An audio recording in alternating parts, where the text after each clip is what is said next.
Sepanjang 2022 itu Mian selalu dapat gambaran, dan di sini Mian tulis gambaran tersebut karena takutnya lupa gitu. Nah, di sini ada sekitar 30 lebih gambaran yang Mian lihat. Yang pertama adalah adanya artis atau selebgram dia lari dan menikah karena hamil duluan. Laki-laki perempuan terlihatnya? Ini perempuan. Usianya muda tuh? Masih muda. Ya.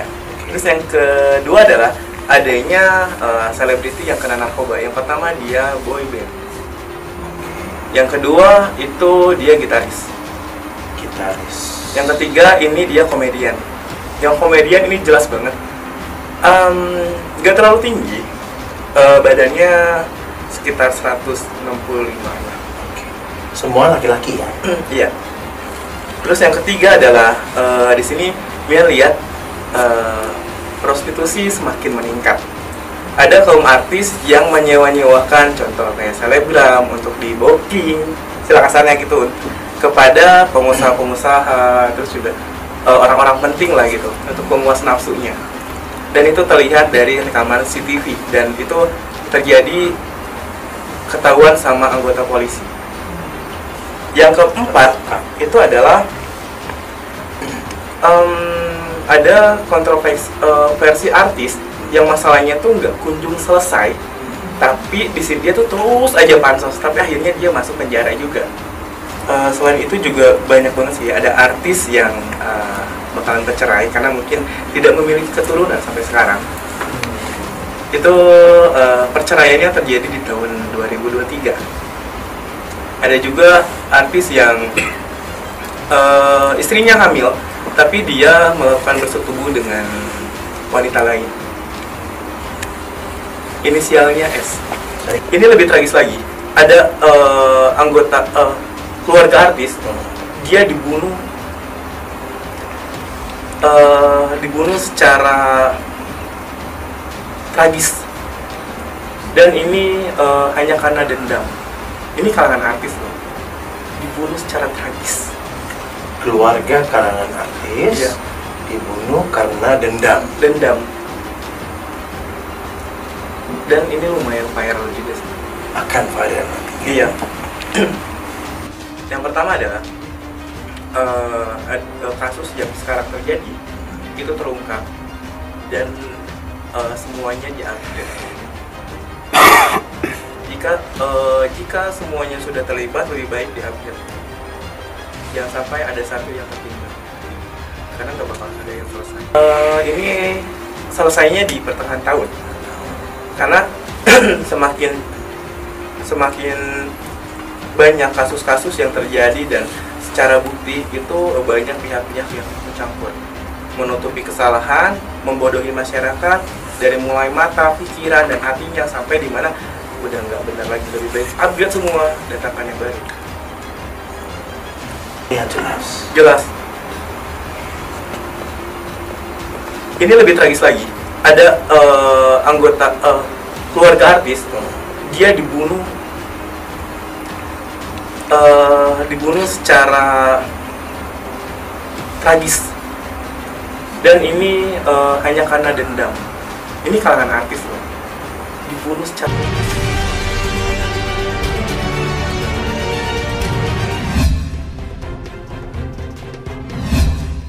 Masya Allah, Kak Indra Bekti rela dibotakin untuk mendukung pasien kanker.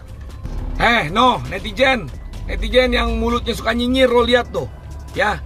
Indra Bekti, dia rela ngebotakin palanya untuk dukung semua pasien kanker.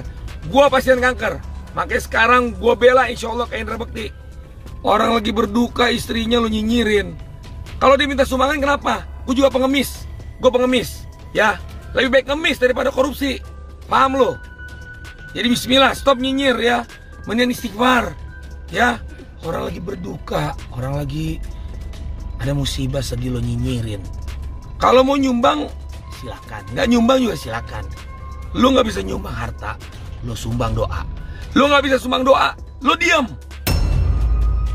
Saya teringat beliau membotakkan kepalanya, memprontoskan kepalanya, dukungan untuk pasien kanker ya. Saya pasien kanker. Jadi beliau inspirasi saya, beliau guru saya, dan saya yakin juga teman-teman semuanya tahu beliau adalah orang yang baik, orang yang sangat humble. Ya, beliau lagi istirahat, saya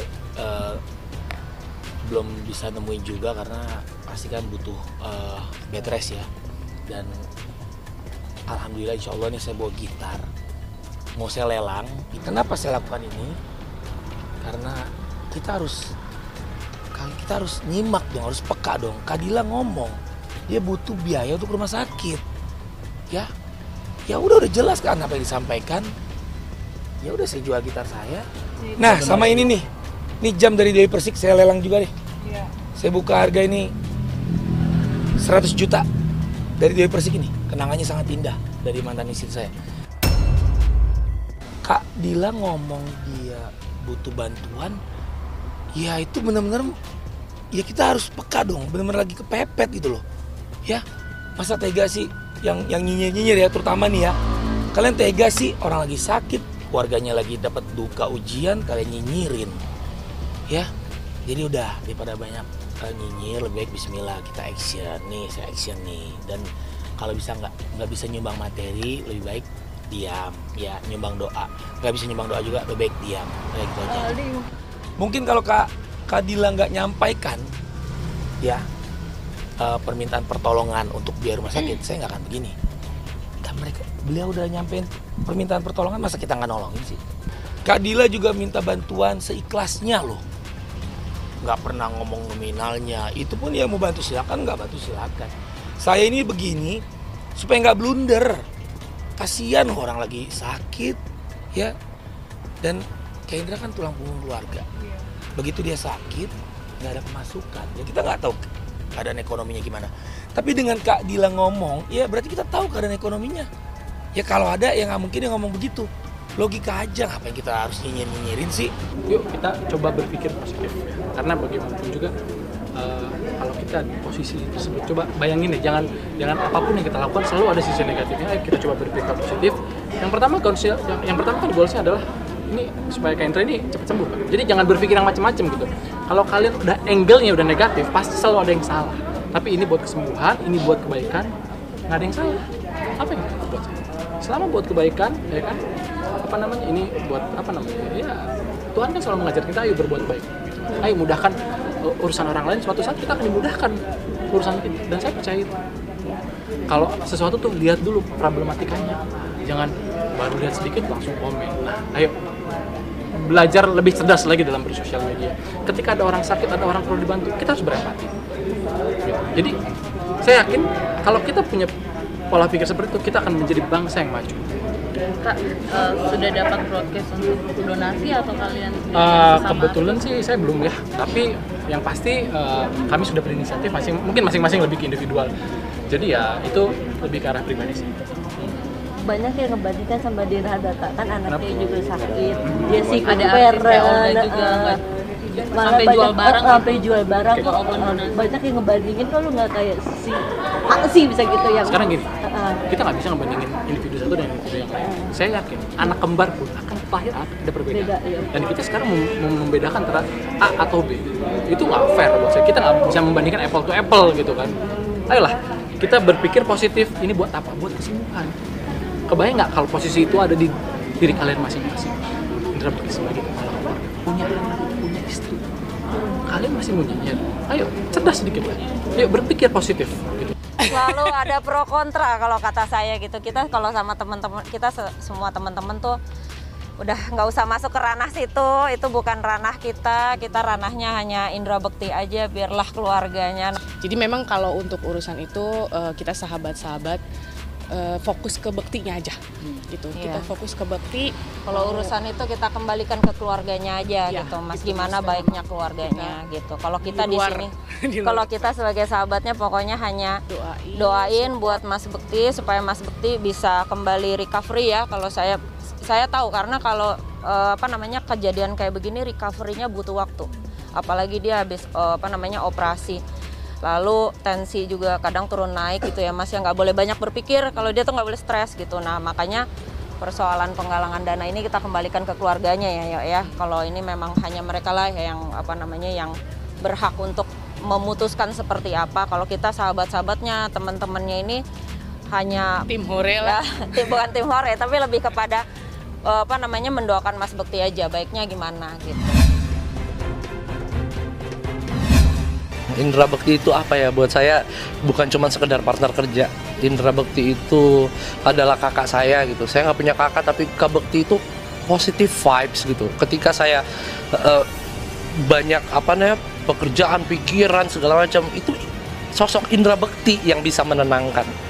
Ya, everybody knows lah, Kak Bekti itu orangnya humble, ramah sama semua orang, penolong gitu. Itulah baiknya juga kan, anak-anak didiknya juga sempet kaget juga gitu. Kak Bekti emang bener-bener buat kita tuh sosok yang sosok panutan lah, yang bisa membuat kita menjadi berpikiran positif. Sempet saya ketemu itu kemarin waktu berapa hari yang lalu ya. Ya nggak ada apa-apa sih, cuman kayak capek aja gitu. Anehnya kalau saya WhatsApp tuh cepet gitu, maksudnya kok ulang tahun nggak diselamatin gitu sampai detik ini juga. Dan dilihat Instagramnya juga kan kosong kan gitu. Nah, cuman ada yang surprise dari keluarga kan gitu. Sempet ditelepon bunda juga aku gitu untuk ikut yuk rayain surprise Kak Bekti gitu. Ya aku pikir semua baik-baik aja gitu. Kaget aku dengar kayak gini. Jadi hari ini sebenarnya kan saya kan syuting dari jam 4 pagi udah berangkat ya, dan harusnya Kak Bekti juga tahu tentang ini. Saya tadi pagi juga masih telepon gitu, masih calling-callingan beberapa tim saya juga. Saya juga baru dapat kabar itu pada saat syuting sekitar tadi siang ya, dan agak nggak tahu nih bener atau nggak, dari medsos saya lihat ya, dari medsos. Terus ada teman-teman media juga kan yang kebetulan di sini nanya, ini apa bener Kak gitu. Nah, saya langsung hubungin keluarganya kan, tapi belum bisa belum dijawab gitu, belum bisa dihubungin. Jadi saya juga masih belum tahu gitu. Kaget Mas, tadi syuting sempat berhenti karena kaget gitu. Kita kan semua satu tim kan kenal Kak Bekti semua. Kak Bekti kan juga pemilik di sini. Sempat dengar kabar gini nggak percaya ini hoax atau bukan gitu. Dan akhirnya kita sempat berhenti itu syuting, sempat berapa ya? Hampir 30 menitan lah berhenti. Kayak orang shock, ini bener atau enggak gitu, karena itu balik lagi saya juga masih belum tahu gitu. Saya hubungin keluarganya belum dijawab. Saya lihatnya ada pembuluh darah pecah gitu ya. Terus ada habis siaran radio gitu kan. Ya memang saya tahu kan, memang tiap pagi siaran radio kan. Nah itu dia, saya cuma taunya ya dia pembuluh darahnya pecah gitu. Nah itu kalau masalah mengeluh itu ya kita sama-sama sering ngeluh lah. Kayak saya sakit, saya bilang aduh gua pusing nih, pala gua ini nih. Sama Bekti juga gitu kan. Kak Bekti suka ngomong gue lagi pusing nih, gue lagi nggak enak badan nih. Jadi nggak dianggap itu masalah penyakit yang besar gitu. Itu penyakit yang biasa gitu, yang kita pernah alamin gitu. Itu sih kayak sempet kaget juga sih kalau emang sampai bener ya gitu. Kalau berobat sih enggak biasa-biasa aja. Menahan dia berarti ya Pak? Ya nggak tahu ya, tapi ya kalau nggak pernah ngomong ada penyakit yang serius gitu, biasa-biasa aja gitu.